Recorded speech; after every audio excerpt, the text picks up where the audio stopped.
অসমীয়া ই-পাঠৰ আজিৰ আলোচনালৈ শিক্ষাৰ্থীসকলক স্বাগতম জনাইছোঁ। আজিৰ আলোচনাৰ বিষয় হৈছে অসমীয়া ভাষাৰ উচ্চাৰণ। এই আলোচনাৰ জৰিয়তে শিকাৰুসকলক এই বিষয়সমূহ সম্পৰ্কে অৱগত কৰোৱাৰ চেষ্টা কৰা হৈছে।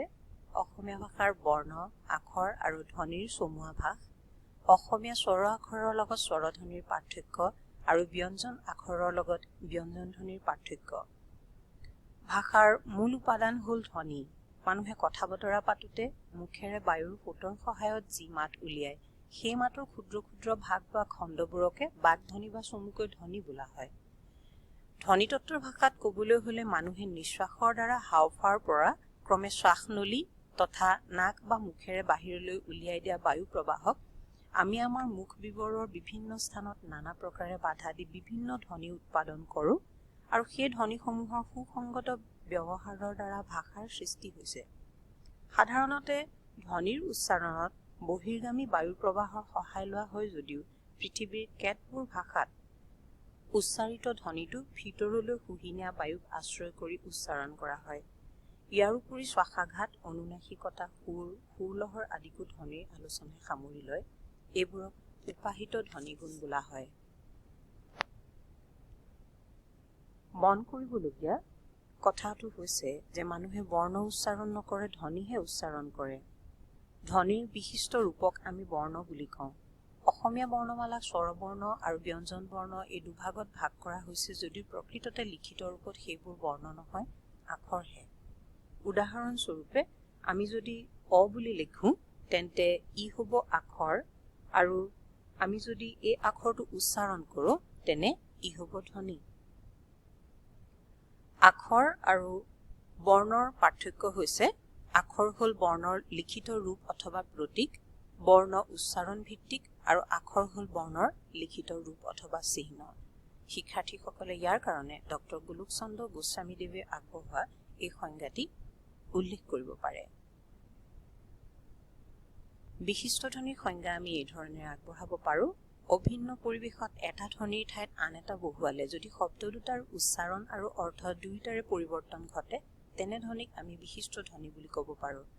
উদাহৰণস্বৰূপে দিন দত দীৰ্ঘইকাৰ দন্ত্য ন আৰু দিন দত হ্ৰস্বইকাৰ দন্ত্য ন। এই উদাহৰণটোত অৰ্থৰ পাৰ্থক্য আছে কিন্তু উচ্চাৰণৰ পাৰ্থক্য নাই। অন্য এটা উদাহৰণ পাল পদ আকাৰ ল, ফাল ফট আকাৰ ল। ইয়াত পাল আৰু ফাল উচ্চাৰণ আৰু অৰ্থ দুয়োটাৰে পাৰ্থক্য আছে। সেয়েহে প্ৰথমটো উদাহৰণৰ পৰা ই এটা বিশিষ্ট ধ্বনি হিচাপে আমি নিৰ্ণয় কৰিব পাৰোঁ, যিহেতু দুয়োটাৰে পাৰ্থক্য নাই, আৰু দ্বিতীয়টোত দুয়োটাৰে অৰ্থ আৰু উচ্চাৰণৰ পাৰ্থক্য থকা কাৰণে প আৰু ফ দুটা বিশেষ নিৰ্দিষ্ট বিশিষ্ট ধ্বনি হিচাপে আমি চিনাক্ত কৰিব পাৰোঁ। আমি শব্দ উচ্চাৰণ কৰোঁতে হাওঁফাওঁৰ পৰা বায়ু প্ৰবাহ নিৰ্গত হয়। তেনেদৰে বায়ু নিৰ্গত হওঁতে বায়ু প্ৰবাহে বিভিন্ন স্থানত বাকযন্ত্ৰৰ দ্বাৰা আংশিক বা সম্পূৰ্ণৰূপে বাধাপ্ৰাপ্ত হৈ ধ্বনি সৃষ্টি কৰে। উল্লেখযোগ্য যে বাকযন্ত্ৰ মানে মানৱ দেহৰ এটা নিৰ্দিষ্ট অংগ নহয়, ই বিভিন্ন অংগৰ সমষ্টিহে। বাগিন্দ্ৰিয়সমূহৰ স্থান এনেধৰণে দেখুৱাব পাৰি: 1. ওপৰৰ ওঠ, 2. ওপৰৰ আগদাঁত, 3. দন্তমূল, 4. কঠিন তালু, 5. কোমল তালু, 6. আলজিভা, 7. তলৰ ওঠ, 8. জিভাৰ আগ, 9. জিভাৰ প্ৰান্তীয় অংশ, 10. জিভাৰ কেন্দ্ৰীয় অংশ, 11. জিভাৰ পশ্চ অংশ, 12. জিভামূল, 13. উপজিহ্বা, 14. স্বৰতন্ত্ৰী, 15. স্বৰতন্ত্ৰী, কণ্ঠ, গলকোষীয় বিবৰ, মুখ বিবৰ, নাসিকা বিবৰ। বাগিন্দ্ৰিয়ৰ দ্বাৰা উচ্চাৰিত ধ্বনিবোৰক স্বৰধ্বনি আৰু ব্যঞ্জন ধ্বনি সাধাৰণতে এই দুটা ভাগত ভাগ কৰিব পাৰি। হাওঁফাওঁৰ পৰা বাহিৰলৈ ওলাই অহা বায়ু প্ৰবাহক মুখ বিবৰৰ ভিতৰত জিভাৰে সঞ্চালন কৰি উচ্চাৰণ কৰা ধ্বনিসমূহক স্বৰধ্বনি বুলি কোৱা হয়। অসমীয়া ভাষাৰ মূল যিহেতু প্ৰাচীন ভাৰতীয় আৰ্য ভাষা সংস্কৃত, তাৰ অনুকৰণত অসমীয়া স্বৰৰ আখৰমালাত 11টা আখৰ দেখুওৱা হয়। এই 11টা আখৰ বুজাবৰ কাৰণে ব্যৱহাৰ কৰা বিশিষ্ট ধ্বনি আৰু প্ৰতীকসমূহ এনেধৰণে দেখুৱাব পাৰি। অবিশিষ্ট ধ্বনিৰ গৌণ প্ৰতীক নাই। আ বিশিষ্ট ধ্বনিৰ কাৰণে আকাৰ, ই বিশিষ্ট ধ্বনিৰ কাৰণে হ্ৰস্ব ইকাৰ আৰু দীৰ্ঘ ইকাৰ, উ বিশিষ্ট ধ্বনিৰ কাৰণে হ্ৰস্ব উকাৰ দীৰ্ঘ উকাৰ, এ বিশিষ্ট ধ্বনিৰ কাৰণে একাৰ, ও বিশিষ্ট ধ্বনিৰ কাৰণে ঊৰ্ধ্বকমা, এ বিশিষ্ট ধ্বনিৰ কাৰণে একাৰ, ও বিশিষ্ট ধ্বনিৰ কাৰণে ওকাৰ ব্যৱহাৰ কৰা হয়। অস্বৰৰ পৰিৱেশজনিত ও উচ্চাৰণ বুজাবলৈ অত ঊৰ্ধ্বকমা দি অলিখাৰ প্ৰয়োজন নাই।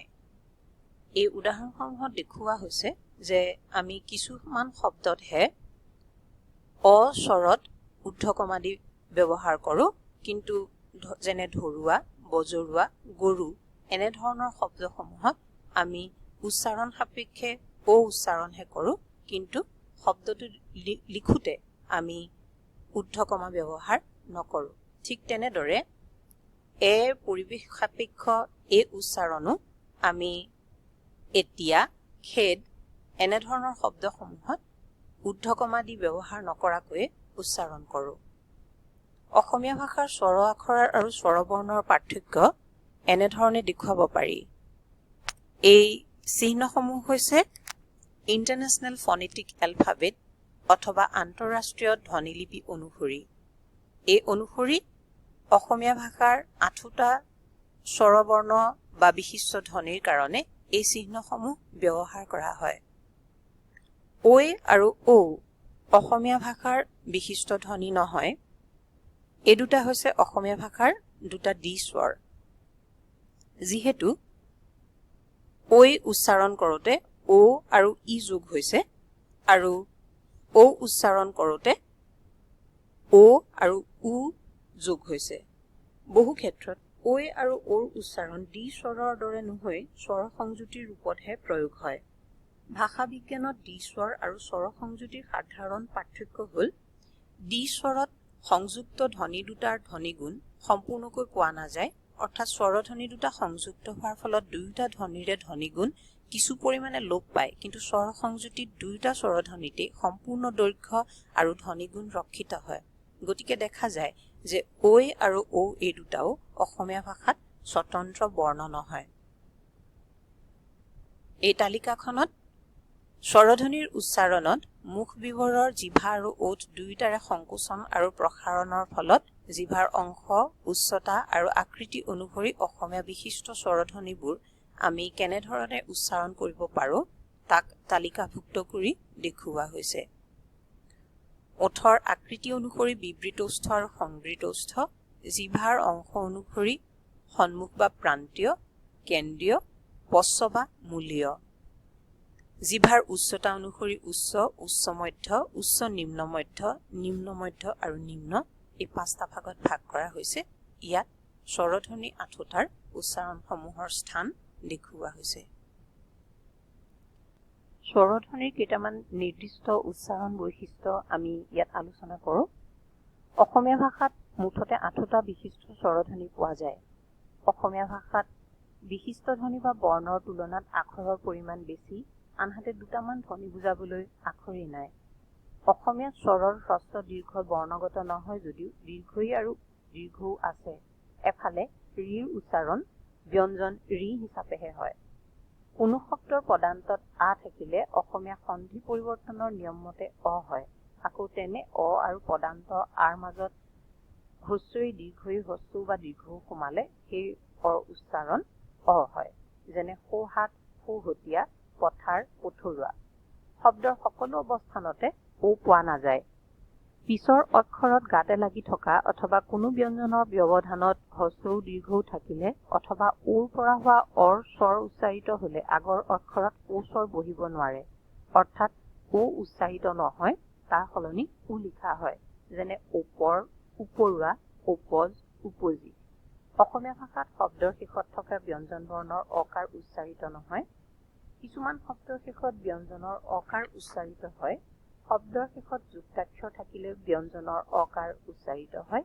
ইয়াত তাৰ উদাহৰণসমূহ উল্লেখ কৰা হৈছে। ব্যঞ্জন ধ্বনিৰ সংজ্ঞা আমি এনেধৰণে দিব পাৰোঁ। হাওঁফাওৰ পৰা বাহিৰলৈ ওলাই অহা বায়ুৰ গতিক মুখ পিবৰৰ বিভিন্ন স্থানত বাধা দি যিবোৰ ধ্বনি উচ্চাৰণ কৰা হয় সেই ধ্বনিবোৰকে ব্যঞ্জন ধ্বনি বোলা হয়।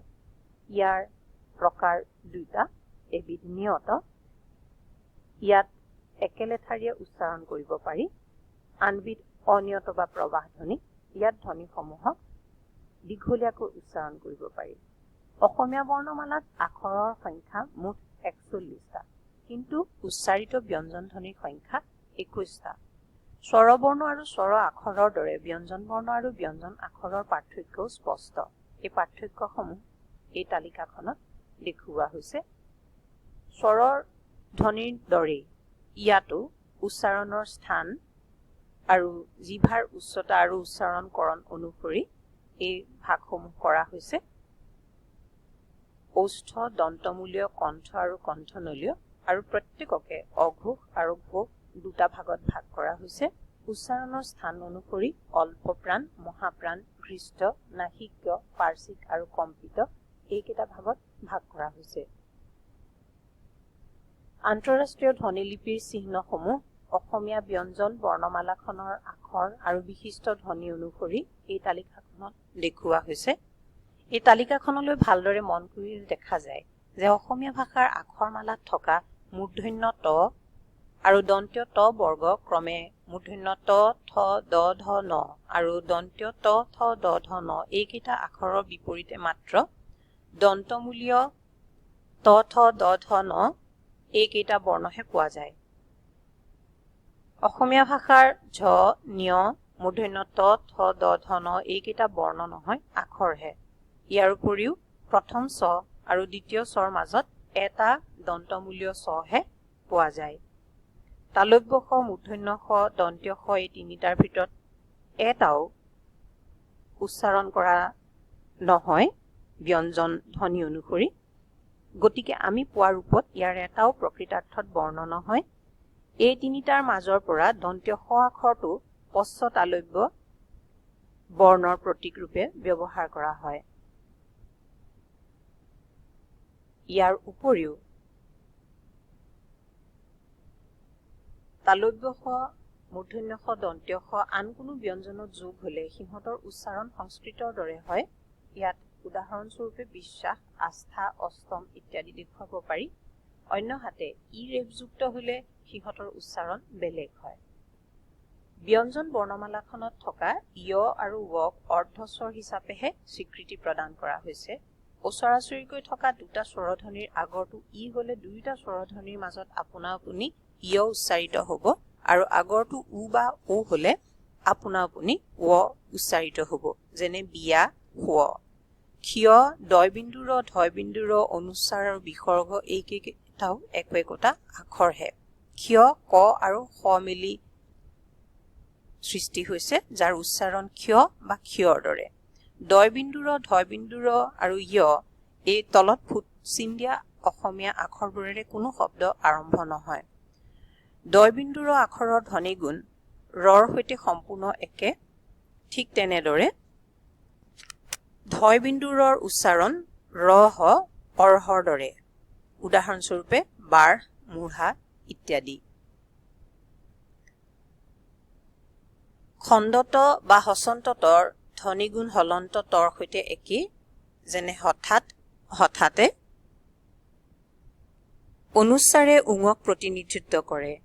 উঙৰ হলন্ত ৰূপে অনুস্বাৰ, সেইকাৰণে অনুস্বাৰেৰে শেষ হোৱা শব্দত স্বৰেৰে আৰম্ভ হোৱা বিভক্তি বা প্ৰত্যয় যোগ হলে অনুস্বাৰৰ ঠাইত উঙ লিখা হয়, ৰং, ৰঙীন।